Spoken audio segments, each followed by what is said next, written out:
लेकिन आप एक टारगेट लेके चलना है कि हम अपने लाइफ में जब तक एजुकेशन सेक्टर में है कम से कम 1000 इंजीनियर तो जरूर बनाएंगे। उसका एनआईटी वारंगल में उस समय एडमिशन हुआ था, पहला मेरा स्टूडेंट थी। आज के बच्चे में वो कंपटीशन नहीं है। आज इसके पास ये मोबाइल है तो कल मेरे पास ये बढ़िया है। बिहार बोर्ड के बच्चे को सिर्फ लैंग्वेज इशू होती है, नो डाउट वो टैलेंटेड नहीं होता, ऐसा नहीं कर सकते। अभी भी मेरे बैच का जो टॉपर बंदा है वो बिहार बोर्ड के, तो उसके फ्रेंड सर्किल बिहार शरीफ से गांव आने लगे। ये हमारे लिए बहुत प्लस पॉइंट साबित हुआ। पटना में बहुत कस के फीवर आया था ना, 104 106 फीवर आता था। लगभग 6 महीना हम बेड रेस्ट पे थे।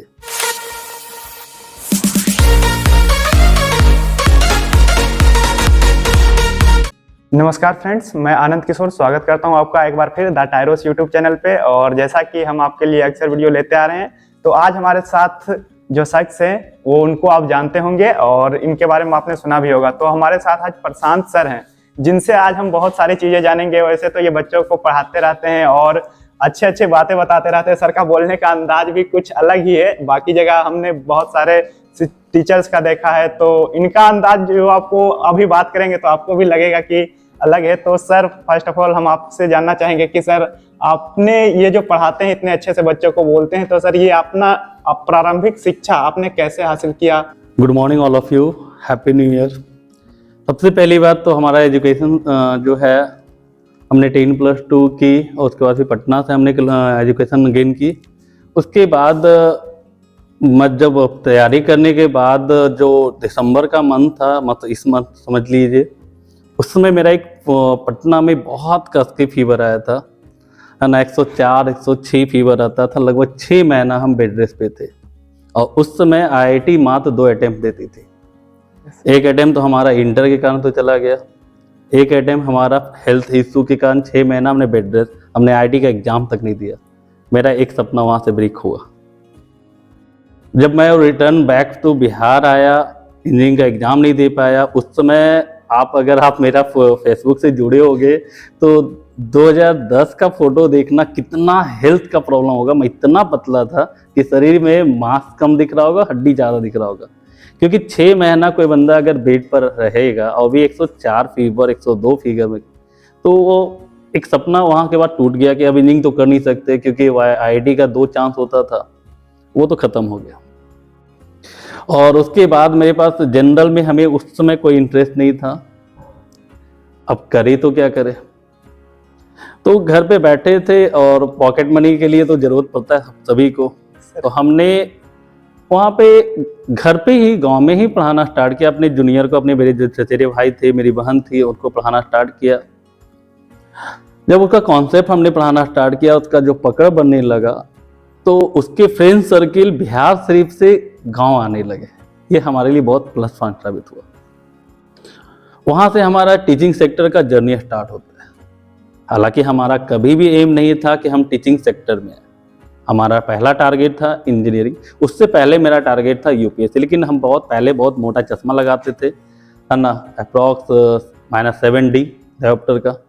तो वो तो मेरा हेल्थ इशू का तो वो तो चला गया। अब रही बात, जब हमने पढ़ाना स्टार्ट किया तो फिर एक ये फीलिंग आया कि हम एक इंजीनियर नहीं बने, लेकिन आप एक टारगेट लेके चलना है कि हम अपने लाइफ में जब तक एजुकेशन सेक्टर में है कम से कम 1000 इंजीनियर तो जरूर बनाएंगे। और अभी तक हमने अच्छे इंजीनियर को बनाया, IITian दिया, NITian दिया। अभी अच्छे अच्छे पोस्ट पर लोग जॉब कर रहे हैं। बहुत सारे बंदे मेडिकल क्वालिफाई किए, PMCH में बंदे हैं, NMCH में हैं। तो अब हमें लगा कि नहीं, चलो हमने जो नहीं किया वो मेरा बच्चा करे। तो हमने जब पढ़ाना स्टार्ट किया, जब बच्चे का मूवमेंट मार्केट से गांव की ओर आना हुआ, तो हमें लगा कुछ अच्छा किया जाए, कुछ बड़ा किया जाए। तब हमने अब मार्केट की ओर रुख डाला। फिर मैंने मार्केट में क्लासेस खोला। उस समय पहला ही अटेम्प्ट में हमने 4000 समथिंग रैंक दिया था, है ना। उसका एनआईटी वारंगल में उस समय एडमिशन हुआ था, पहला मेरा स्टूडेंट थी। उसके बाद से हमने पढ़ाना स्टार्ट किया। नेक्स्ट ईयर से हमने दिया, उसमें भी बहुत सारे बच्चे का एनआईटी कॉलेज में एडमिशन हुआ। उसके बाद मैं पटना चला गया पढ़ाने। पटना लक्ष्मी कोल्ड स्टोरेज, वहाँ पे हम पढ़ा रहे थे। फर्स्ट अटेम्प्ट में हमने 1 साल वहाँ पे भी पढ़ाया। वहाँ से बंदे एनआईटी किए। उसके बाद थोड़ा सा आप उस समय जानते हैं कि पटना और बिहार का रोड का क्या हाल था। आने जाने में बहुत समय लगता था। कभी कभी हम इस ठंडी में 3 बजे सुबह निकलते थे पटना से और यहाँ 6 बजे क्लास होता था। बहुत रिस्क हमने लिया अपने लाइफ में। तो अब एक समय ऐसा आया कि उस समय 4 लाइन नहीं था, अब तो 4 लाइन है। उस समय मेरे पास 4 व्हीलर नहीं था, उस समय मेरे पास बाइक था। बहुत प्रॉब्लम होता था आने जाने में, बहुत छुट्टियां बढ़ जाती। अभी भी हमारा पटना आना जाना होता है। लेकिन अब बिहार से में जब हमने फाइनली आया तो अब लगे एक टारगेट तो है कुछ बड़ा करने का, जो हमने नहीं किया मेरे बच्चे करे। इसी कारण से हम बच्चे को हमेशा बोलते बाबू कुछ बढ़िया करो, कुछ बढ़िया करो, ठीक है। आगे आपको जब पॉकेट में 30,000 का मंथली आएगा ना और 28,000 का जो महीने का खर्च होगा ना, उस समय आपको तकलीफ होगा। उस समय हम याद आएंगे कुछ बड़ा करो, जब भी करो कुछ बड़ा करो। तो सर आप बच्चों को बोलते हैं कुछ बड़ा करो, तो सर हम आपसे जानना चाहेंगे, जब आपके समय जब बच्चे पढ़ते थे तो आप भी पढ़ते थे, तो उस समय बच्चों में क्या डिफरेंस था और अभी के बच्चे क्या अलग करते हैं सर? अभी जो रियलिटी है उस समय बच्चे क्या होता था, उस समय का कंपटीशन जो रियलिटी होता था वो पढ़ाई पे होता था कि आज अगर ये बंदा टॉप किया है तो हमारे समय में अगले बार उसको टॉप नहीं होने देना, मतलब मेरे को आगे बढ़ना है। ये कंपटीशन होता था। आज के जमाने का अभी जो रियलिटी है, जनरेशन जो भी चल रहा है, आज के बच्चे में वो कंपटीशन नहीं है। आज इसके पास ये मोबाइल है तो कल मेरे पास ये बढ़िया होगा। बिल्कुल सर, ठीक है। तो थोड़ा सा तो गैप आया है। और मोबाइल जो अभी जब से ये हमारा नेट सिस्टम जो हुआ है तो उससे बच्चे का पढ़ाई जो नो डाउट अगर उसको सपोर्टिंग व्यू से लिया जाए तो बहुत बच्चे के लिए फायदेमंद है। लेकिन उसको लोग क्या करते हैं, गलत वे में यूज करते हैं। ठीक है। उनका अगर वो मोबाइल को अगर यूज करे, जैसे कोई फिजिक्स पढ़ रहे हैं, एज फॉर एग्जांपल हम अपने सब्जेक्ट का दे रहे हैं, मान लीजिए कोई कॉन्सेप्ट हमारा क्लियर नहीं हो पाया तो हम चाहेंगे तो हम यूट्यूब से या कुछ और भी जगह से हम वहां से क्लियर कर सकते हैं कॉन्सेप्ट। Yes sir. तो वो एक सपोर्टिंग है। लेकिन हर एक चीज का एक पॉजिटिव होता है तो एक निगेटिव होता है। Yes sir. अब बच्चे को समझना होगा कि हम उसको कैसे यूज करना। बच्चे को उस मोबाइल से हमेशा हम क्लास में बोलते हैं बाबू कोई भी सब्जेक्ट, कोई भी पॉइंट अगर आपको नहीं समझ में आ रहा है, एज ए टीचर पहले आप कॉन्टेक्स्ट टीचर से समझने की कोशिश करो।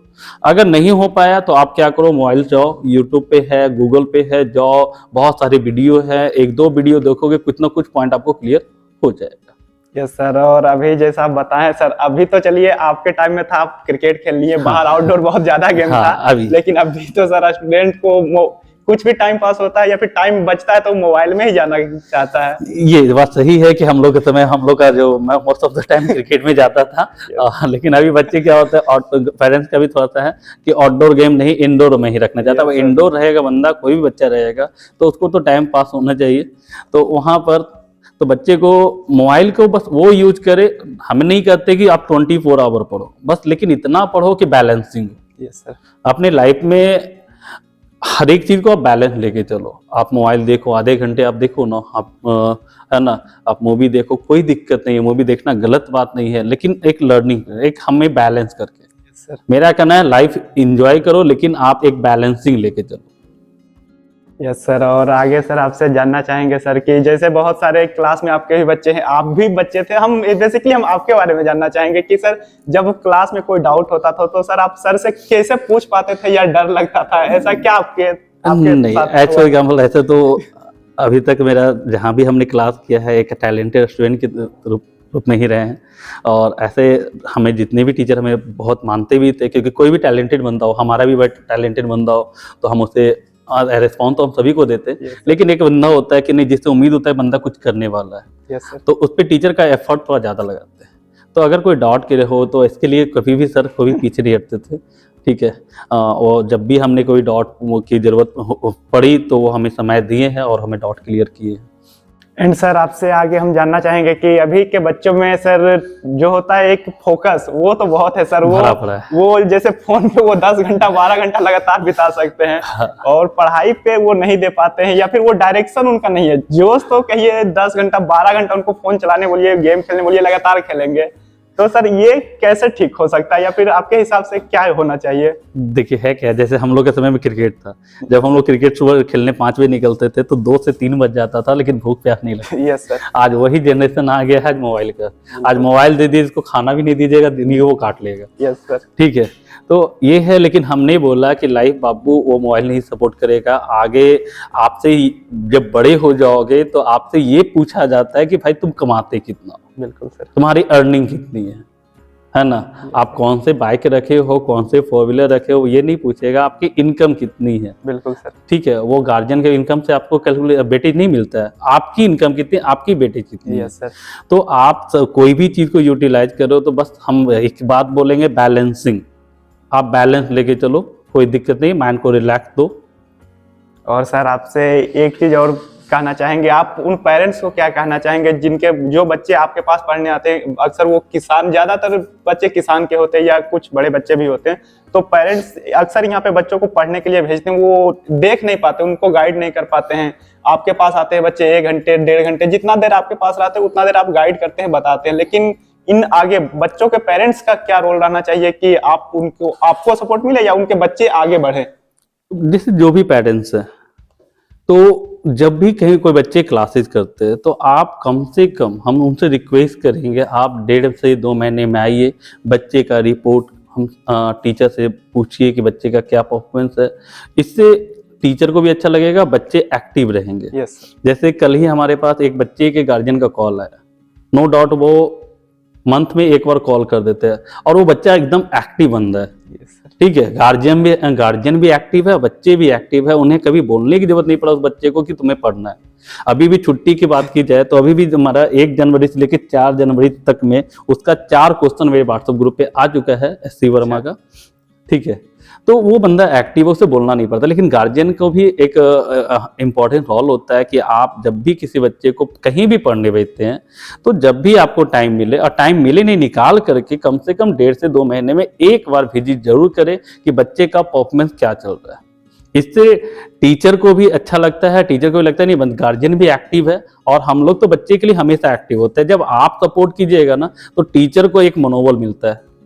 बिल्कुल सर। और सर एक सवाल पर्सनल आपसे जानना चाहेंगे, आपका क्या इस पे है सर? आप पहले आप बताइए सर कि आप सीबीएसई बोर्ड से पढ़े थे या बिहार बोर्ड से? नहीं, हमारा तो बिहार बोर्ड से, लेकिन 10+2 के बाद हमारा मतलब 10th के बाद हमारा इंग्लिश मीडियम में कन्वर्ट हुआ, मीडियम में हो गया था। तो सर हम आपसे जानना चाहेंगे कि बिहार बोर्ड के बच्चे और सीबीएसई बोर्ड के बच्चे में आपको बेसिक डिफरेंस, आपको ओवरव्यू बोलना रहे तो? बेसिक डिफरेंस देखिए क्या होता है, बिहार बोर्ड के बच्चे को सिर्फ लैंग्वेज इशू होती है। नो डाउट वो टैलेंटेड नहीं होता, ऐसा नहीं कर सकते। अभी भी मेरे बैच का जो टॉपर बंदा है वो बिहार बोर्ड के। बिल्कुल सर। ठीक है, तो उन लोग का सिर्फ एक छोटी सी कमी होती है, लैंग्वेज इशू। Yes sir. ठीक है, इंग्लिश लैंग्वेज, और जितने भी अच्छे बुक है वो इंग्लिश का है। Yes sir. ठीक है, सीबीएसई वाले बच्चे को ग्रामीण मतलब इंग्लिश का लैंग्वेज पकड़ होता है। ठीक है, तो इनके लिए वो क्या होता है, किसी भी कॉन्सेप्ट को समझना आसान होता है, किसी बुक को पढ़ना आसान होता है। बिहार बोर्ड अभी भी नो डाउट, अभी भी 11th की बात जो कर रहे हैं, जो अच्छे बच्चे हैं वो बिहार बोर्ड के हैं, और वो क्वेश्चन जो पूछते हैं थोड़ा सा उनको प्रॉब्लम होती है क्वेश्चन को समझने में, लेकिन वो बंदा लेबोरियस है, मेहनती है ना, नो डाउट वो अच्छा करेगा। और सर आपके पास जो छात्र आते हैं बेसिकली 11th और 12th के आते हैं, तो सर ये वो समय होता है छात्रों के पास जिसमें वो अपना कैरियर बना सकते हैं या फिर बिगड़ सकते हैं? नो डाउट ये हमारा क्लास में एक स्टेटमेंट होता है, बाबू ये आपका गोल्डन नहीं डायमंड टाइम है। यस। आप इसे अगर अपने हाथ से निकाल दिए ना, बहुत पछताओगे, फिर मेकअप नहीं कर पाओगे। हम क्लास में ये बोलते हैं कि अगर आप 14 to 22 अपने आप को बैलेंस रख लिए तो दुनिया का कोई ऐसा पोस्ट नहीं होगा जो आपसे पीछे रह जाए। और सर आपसे एक, आपने बच्चों को बताया सर, आपका जो था बिहार में, अक्सर बिहार क्षेत्र, बिहार यूपी क्षेत्र में देखा जाता है कि पेरेंट्स को सरकारी नौकरी एक सपना होता है कि मेरा बेटा किसी सरकारी नौकरी में जाए। तो सर आपके पेरेंट्स का ड्रीम होगा या आपको कभी बोले होंगे कि बेटा तुम सरकारी नौकरी करो, इधर क्या कर रहा है, या फिर ऐसा कुछ? ये तो है, नो डाउट सबको, सभी भी गार्जियन को लगता है कि गवर्नमेंट जॉब करे, लेकिन हमारा तो टारगेट ही कुछ अलग था। ठीक है, हमारा जनरल से तो ऐसा कोई इंटरेस्ट ही नहीं रहा है। हमारा पहले जनरल में यूपीएससी था, लेकिन हमारा जो हेल्थ इशू के कारण से जो मेरा जो मोटा चश्मा था पावर के कारण, उसके कारण तो हमारा वो तो पॉसिबल नहीं था। फिर हमारा इंजीनियरिंग था, क्योंकि मैथ मेरा साइंस बहुत अच्छा था, तो इंजीनियरिंग था। लेकिन गार्जियन का था कि आप कुछ भी करो, एक जो गवर्नमेंट में फॉर एग्जाम्पल कुछ भी करो, चपरासी का भी जॉब ले लो, लेकिन सरकारी जॉब हो। लेकिन अब जैसे जैसे आदमी बढ़ रहा है, हमें हमारा बस मानना है कि लाइफ में एडजस्ट मत करो, आप अच्छे पोस्ट पर जाओ। ठीक है, मेहनत करना है, 2 साल एक्स्ट्रा कर दो, 4 साल एक्स्ट्रा कर दो, 2 घंटे एक्स्ट्रा बढ़ा दो, लेकिन पोस्ट बढ़ा दो। और सर आपसे एक चीज और जानना चाहेंगे सर, जब तक कोई स्टूडेंट सर 10th या 12th पास आउट नहीं होता है तब तक उसको लगते रहता है कि ये बहुत टफ है, कैसे पास होंगे। जब पास हो जाता है तो लगता है एक अटेम्प्ट मेरे को मिले, मैं इस बार टॉप हो जाऊंगा। ऐसा सर लगता है, कोई भी काम करने से पहले लगता है कठिन है। तो सर इस चीज को वो पहले कैसे ला सकता है कोई स्टूडेंट, अगर चाहे कि ये मेरे अंदर जो कॉन्फिडेंस है वो पहले आ जाए, उसके लिए सर क्या करना चाहिए या फिर क्या होना चाहिए सर? उनके लिए सबसे पहले जैसे कोई भी चीज का टॉप करने के लिए आप सिलेक्टेड क्वेश्चन से बलबूते आप टॉप नहीं कर सकते हो। ये हमारा क्लास में हमेशा स्टेटमेंट होता है। अभी भी बच्चे गेस अगर मांगते तो हम कभी भी गेस रिकमेंड नहीं करते। Yes sir. इतने साल से हमने पढ़ाया, कभी भी गेस रिकमेंड नहीं किया, ना हमने कभी गेस किया। हमारा मानना है कि अगर आप टॉपर बनने का टारगेट रख रहे हो तो जब तक आप पूरे पॉइंट को डीपली नहीं पढ़ोगे, नहीं समझोगे, टॉपर बनने लायक आप नहीं। Yes sir. सिलेक्टेड बंदे कभी भी टॉपर नहीं बन सकते हैं। जो सिलेक्टेड पढ़ते हैं वो पास हो सकते हैं, वो टॉप नहीं कर सकते। इसके लिए आपको पूरे डीप पढ़ना होगा, है ना, आपको पूरे सिलेबस पे पकड़ बनाना होगा, तभी आप जाके टॉप हो सकते हो। दूसरी बात, आपको जैसे ही आपका पूरा प्रिपरेशन हो गया, आप क्या करो, जब भी कोई पेपर वाइज है, जैसे आप फिजिक्स पढ़ रहे हो, केमिस्ट्री पढ़ रहे हो, बायो, आपके पास क्वेश्चन बैंक है। यस। अभी 1 महीने का गैप है, आप क्या करो कि हर एक क्वेश्चन बैंक को आप सॉल्व करो। Yes sir. है ना, एक टाइमिंग लिमिट कर दो, 2 से 2.5 घंटे में हमको लिख देना है क्वेश्चन को। Yes sir. उस क्वेश्चन में आप कितने लिख पा रहे हो, पूरे क्वेश्चन को लिखो, ना कि हमें 70 में 35 लिखना है तो 35 नहीं, हम 70 का 70 बनाएंगे। Yes sir. ठीक है, उससे जज करो कि हमारा परसेंटेज कितना जा रहा है, हमारे प्रिपरेशन कैसा जा रहा है। अगर आप 70 में 65 68 आप बना रहे हो तो आप खुद सोचो, आप खुद डिसाइड करो, क्या लगता है कि आप 70 में 35 नहीं बना सकते हो। Yes sir. बस ये जजमेंट है। अब ये खुश होने वाला काम है कि 70 में 35 बना लेना, खुश होने वाला। भाई खुश होना है तो फिर टॉप नहीं कर पाओगे। टॉप का मतलब है कि 70 क्वेश्चन है, आपका कम से कम 68 67 बन रहा है, आपका 20 शॉर्ट है, 18 19 पकड़ा रहा है, आप लिख पा रहे हो सिस्टमेटिकली, तब आप टॉपर बनने लायक हो। आप खुश होने की बारी है तो आप 20 में 10 बनाओगे, इजिली बन जाएगा, वो तो नॉर्मल बच्चे से बन जाता है। Yes sir. और सर आपसे एक चीज और कहना चाहेंगे कि सर जब भी जो अब तो लगभग 1 मंथ के अंदर एग्जाम होने वाला है, तो सर बच्चों के लिए अगर कुछ आपके लिए मैसेज, आपको मैसेज देना हो तो सर उन बच्चों को क्या देना चाहेंगे? कोई बच्चा हो आपका, ये नहीं कि आप ही का स्टूडेंट हो, कोई भी किसी भी बच्चे के लिए सबसे पहले देखिए क्या है, अभी हमने बताया कि जैसे lastly question bank. Yes sir. आप जो 2009 से लेकर 2022 तक का क्वेश्चन बैंक बना लो। बनाने का तरीका क्या है, आप 3 सेट यूज करो। 3 सेट का मतलब एक फिजिक्स, मतलब कोई भी 3 सब्जेक्ट का रखो, डेली एक क्वेश्चन सेट का प्रैक्टिस करो। अब आप एज फॉर एग्जांपल हम फिजिक्स से देते हैं, मान लिया आपने फिजिक्स का सेट मारा, 2.5 घंटे आपका लगा। 2.5 घंटे में आप अपने जितना क्वेश्चन आपसे बन गया वो तो आपने बना लिया। अब जो नहीं बना उसको आप साइड कर लो, उसी दिन सेम डे आप उसको मैनेज करो। तो आपके लिए क्या होगा कि मान लेते 2 क्वेश्चन फंसा, तो 2 क्वेश्चन को आप चाहोगे तो सेम डे में 10 से 15 मिनट देकर के आप मैनेज कर सकते हो।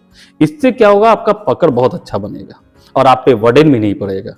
आप 3 सब अगर मान लेते एक दिन में 3 सब्जेक्ट का एक ईयर का क्वेश्चन बनाते हो, तो अभी आपके पास 25 to 26 डेज है। Yes, sir. आप वहां से मैनेज कर सकते हो, इजिली मैनेज कर सकते हो। और जो डॉट है उसको अलग से कॉपी बनाइए और उसको प्रैक्टिस करते रहिए। जो बन गया उस पर मत बनाइए, क्योंकि जो बन गया वो तो बनेगा ही, जो नहीं बनेगा उस पर फोकस कीजिए।